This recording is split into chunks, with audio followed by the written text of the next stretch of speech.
In F1, there are rarely second chances.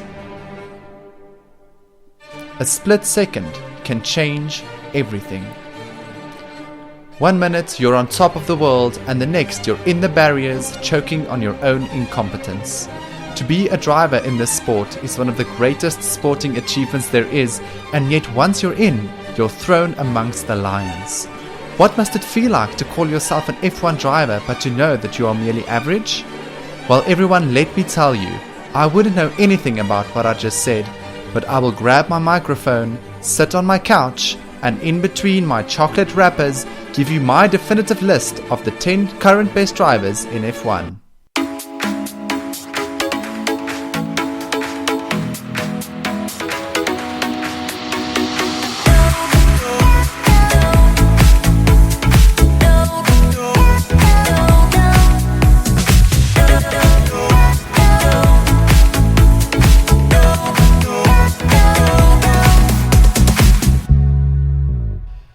Hello and welcome to the TF1 show. Now, I will agree that my introduction was maybe a bit dramatic, but then again, I mean, racing is going to start soon. Why not be dramatic? I think we're all feeling a bit hot under the collar, so I'm incredibly excited to be back with this week's episode. And I guess before I start with my list proper, it might be worth to give some context as to how this episode came about, or I guess where this list comes from. Now, earlier in the week, or maybe not earlier in the week, a couple of weeks ago now, I've met some really great colleagues and friends in the F1 content creator community, and we decided to play a little game, come up with a list, rank all of the drivers out of 10, essentially, and put them all together, get an average and publish this list to sort of see how us as a community, us as a collective, how we rate each individual driver according to his merits. And most importantly, his current form before we get going in Austria in a couple of days. And well, firstly, if you want to go see the list, it's on my Twitter page at TF1 Show. You can go have a look there. But safe to say, guys, the response wasn't all that positive. Well, I guess it was positive, but let's just say some people weren't pleased with the outcome.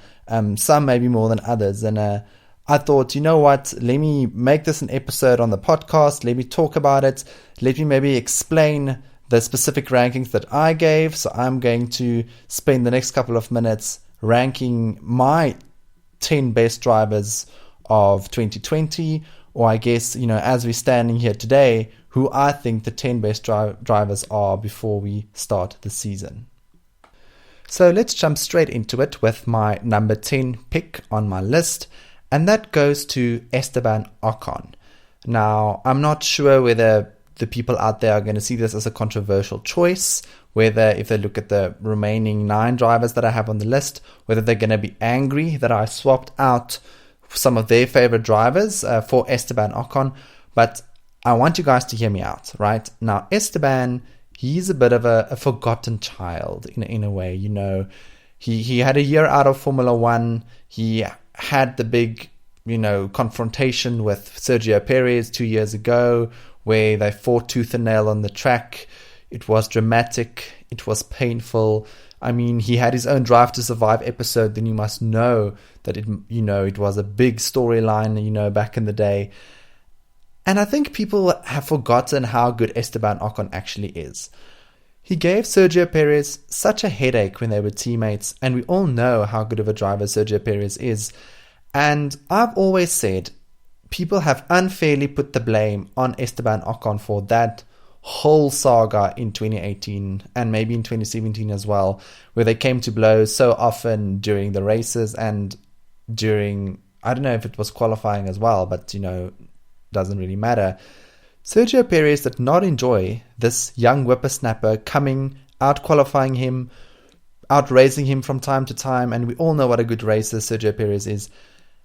And obviously it spilled over into aggression. And I think the fact that they came to blows like that is testament to how good of a driver Esteban Ocon was. And I do think we need to think back to some of his great performances that year, like Spa, where he qualified so well.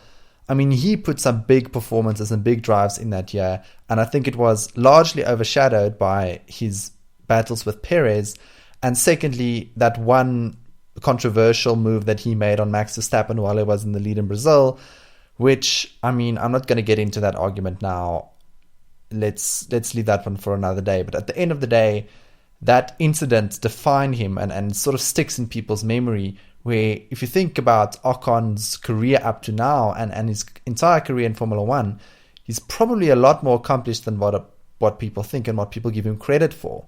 I mean, he's very, very quick over one lap. We've seen it multiple times in 2018 where he was faster than Perez consistently over one lap specifically. And he is quite the aggressive racer. And I do think that he still has some room to grow in that respect, similar to maybe Verstappen when he was a bit younger, and I think Leclerc to an extent as well. But, you know, he has the intent, he has the skill, he has the ability. I would really like to see him, you know, take his second opportunity this year, grasp it with all of his hands, all two of them, and just make the most of it. And I think he's going to pop in a couple of big surprises. And I think Daniel Ricciardo needs to watch out, because I don't think Ocon is going to take this lying down. Okay, so number 9 on my list goes to another young gun, Mr. George Russell, the 2018 F2 champion. Had his rookie season with Williams last year, spent the majority of his time during the races looking at the track, looking at the sky, looking at his steering wheel, thinking about life, thinking about his life choices. I mean, George Russell had lots of time to consider what he was doing, where he was going, and occasionally he had a quick glimpse of Robert Kubica in his rearview mirrors.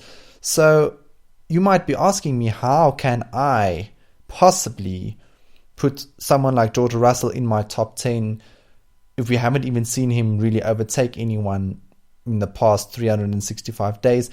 And I tell you, skeptic that's asking me this question, that it's easy and it's obvious, because George Russell's talent is undeniable, and we've seen it, maybe not in the most explicit of ways during last year's season, but we have already seen how good he is at mobilizing a team. We've seen how good he is at understanding and extracting the maximum out of a car. I think the Hungarian Grand Prix last year was a prime example of how good George Russell is at, you know, finding that extra tenth, finding the speed if it is there to be unlocked. Unfortunately, I guess the speed wasn't really there to be unlocked that much last year. But when he had the opportunity, he took it, as we saw during, you know, Hungary, where he was so close to actually making it out of Q3, which, if you think about it, in that Williams last year would have been an absolutely ridiculous achievement. So George Russell, just on his pedigree and on his performances last year, I think we can put him in this list and on this list, because we know he has the ability. We've seen it a couple of times now. We've seen in Formula 2 how good he is and how good he can be. I think if we can just get him a Williams this year that can compete in the midfield, it doesn't have to be the fastest car in the midfield.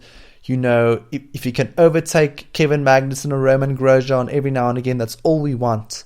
We just want justice for Russell. We want Russell to show how good he can be in amongst the rest of the pack. And I do think he is going to have this opportunity this year. So let's look forward to it. Let's get George Russell in that Mercedes seat next year. I think he deserves it. That's all I have to say. Right, so number 8 on our list is the Mexican Sergio Perez. And before I start, I just want to say, if I can one day meet someone that treats my heart with the same love and care as Sergio Perez treats his tires, I'll probably be the happiest man in the world. Because, I mean, he is one of the masters in race execution, in race craft. He's maybe not the quickest guy over one lap. He is like a long distance runner. He's that strategic 800-meter athlete that's not going to set the world record, but he will be there each and every race. He will be there breathing down your neck, putting in the big kick down the main straight to snatch victory from the jaws of defeat. That is Sergio Perez, and that is why he's so high up on my list of drivers that I have in F1 at the moment. He has an amazing knack at avoiding rear slip of tires. He just doesn't get tire wear. I think the only person that gets close to Sergio Perez in race management is probably Lewis Hamilton. And I think that's why he's been so successful in executing a random podium here and there and taking his opportunity when it presents itself, because he is so good and so consistent and he doesn't really make mistakes. So I see Perez going from strength to strength this year, and with a reinvigorated, revitalized Aston Martin team, who knows, he might be fighting for podiums next year. And I guess, thinking about it, with the pink Mercedes that Racing Point has this year, they might even fight for podiums this year if the opportunity presents itself. So let's back Sergio Perez. I think he's a brilliant driver, and I can't wait to see him start the season. Number 8 on my list is Mr. Smile himself, the Aussie Daniel Ricciardo, the guy that probably missed out on a very lucrative career modeling for Colgate. He's been called the last of the late breakers by Martin Brundle, by the commentator team, and I guess that's definitely true, especially in his Red Bull days. I think he struggled a bit when he was at Renault, but I think it's undeniable that he's still one of the best overtakers on the grid. He's still very, very fast on his day. He comprehensively beat Nico Hülkenberg last year at Renault.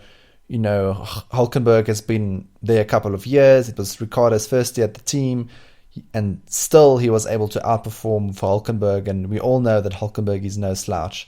So I think maybe not in the most obvious way last year, but Ricciardo still showed his pedigree in beating such a good driver and such a strong midfield driver in Nico Hülkenberg. So Daniel Ricciardo in 7th place. Maybe last year was a bit higher. I guess other guys and other drivers just had the opportunity to shine more than what he had. And that's a pity, I guess. I think, he's going to McLaren next year. Might be interesting to see how he gets on. If McLaren makes the progress that we think and that we hope that they're going to make, maybe we're going to see Ricciardo back on the podium sooner rather than later. I do hope so. I still think he's a very good all-round driver, probably one of the strongest all-round drivers on the grid when it comes to qualifying pace, racecraft, overtaking.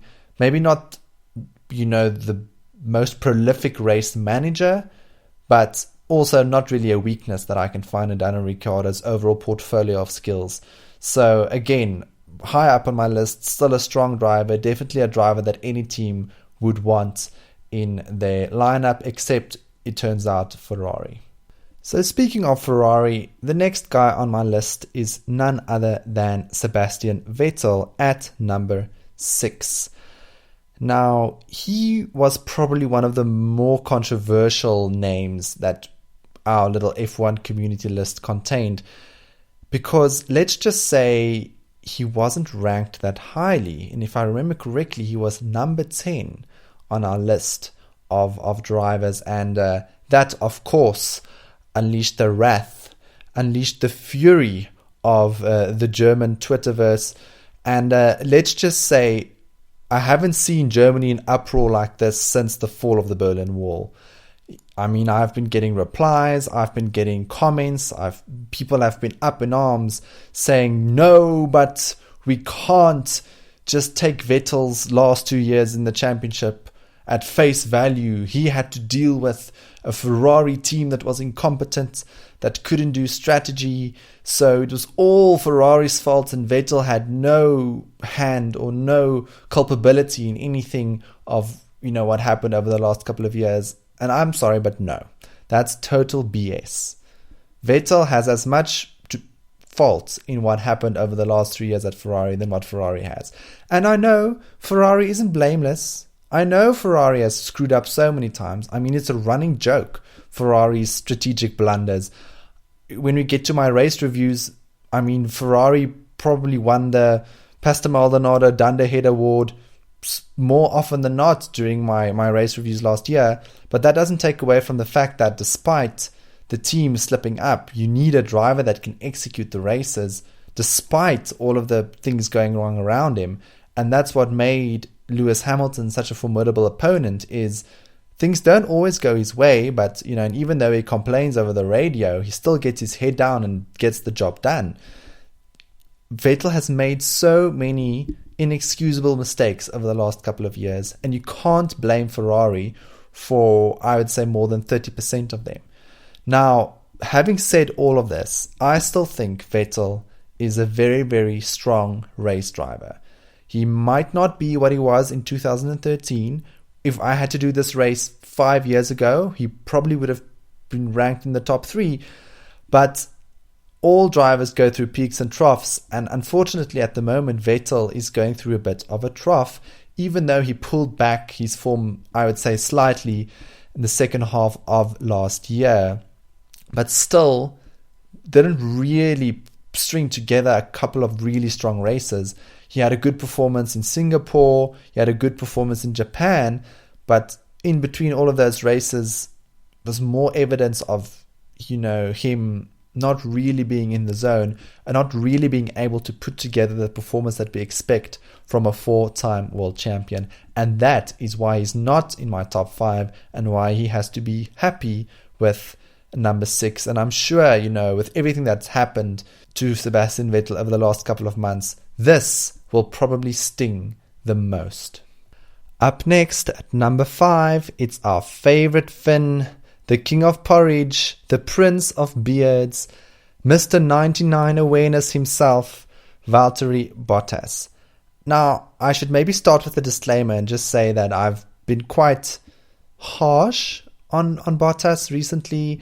On my previous episode, I called him a Renault driver. I called him someone that's going to leave Mercedes, go to Renault, have a lovely couple of years there, maybe score a podium once or twice, and then go and finish off his career at Formula E, or maybe like Kimi, go and rally a bit before calling it quits.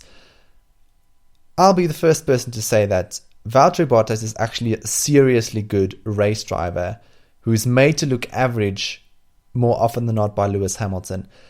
And I'm going to use this opportunity with this new episode of my podcast to maybe talk him up a bit and explain why I think he's still an excellent driver. First and foremost, he has brilliant qualifying speed. He's a seriously fast qualifier, and he, somebody that can get that close to Lewis Hamilton consistently over a season is a very, very good race driver and a very good qualifier. And he put in some brilliant laps over the last couple of races.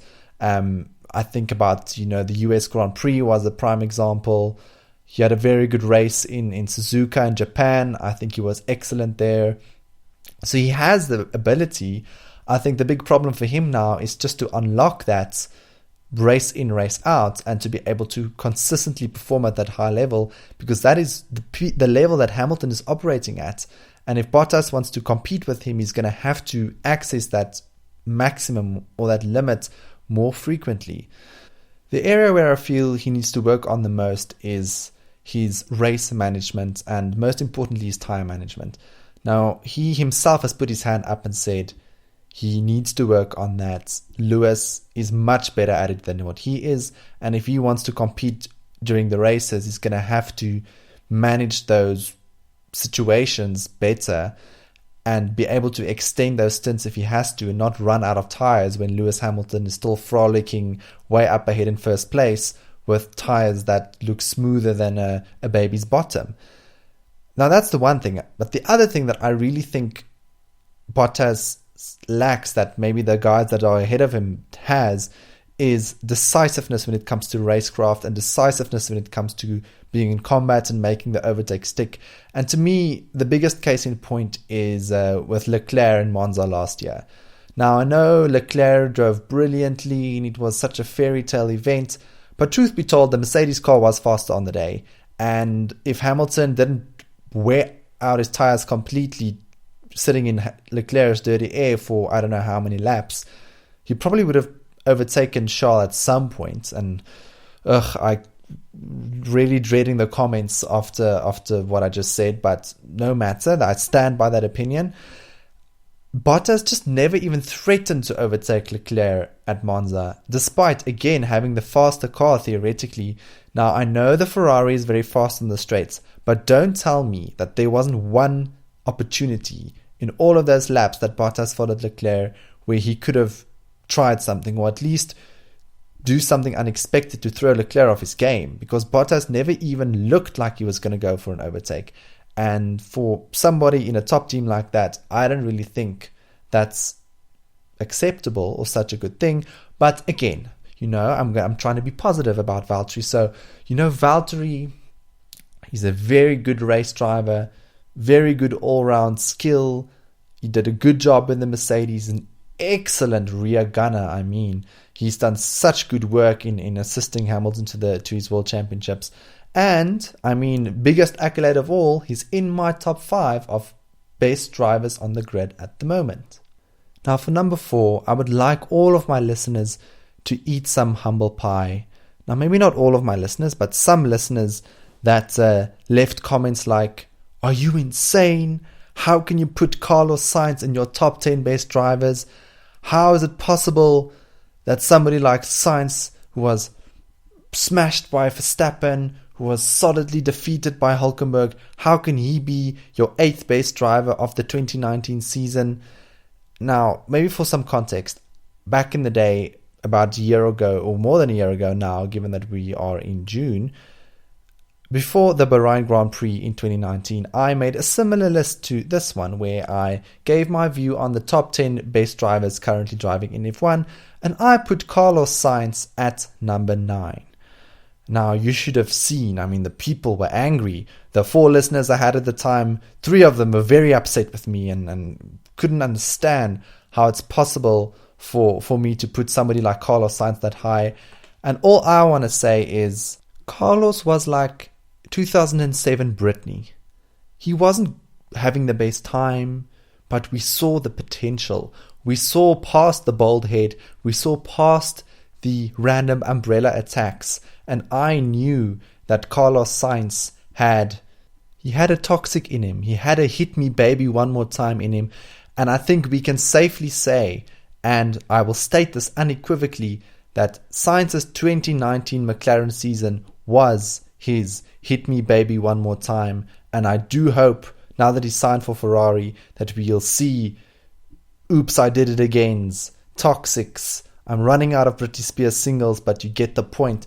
That is what I want from Carlos Sainz, and that is why he is my number 4 driver currently on my list, because his season last year speaks for itself. Now we can move on to the podium places on my list, and we'll start with a man that has brought a country to its knees, a man that can make a 54-year-old Italian man weep with joy. Rumor has it, if you walk around Maranello 7 times while shouting Il Predestinato, the whole town will collapse in tears and cry to the heavens. Now, who might this be, you may ask? It's absolutely no one else than Charles Leclerc. Now, he is the young Wunderkind, the wonder child, the promised one that Ferrari has been waiting for ever since Michael Schumacher.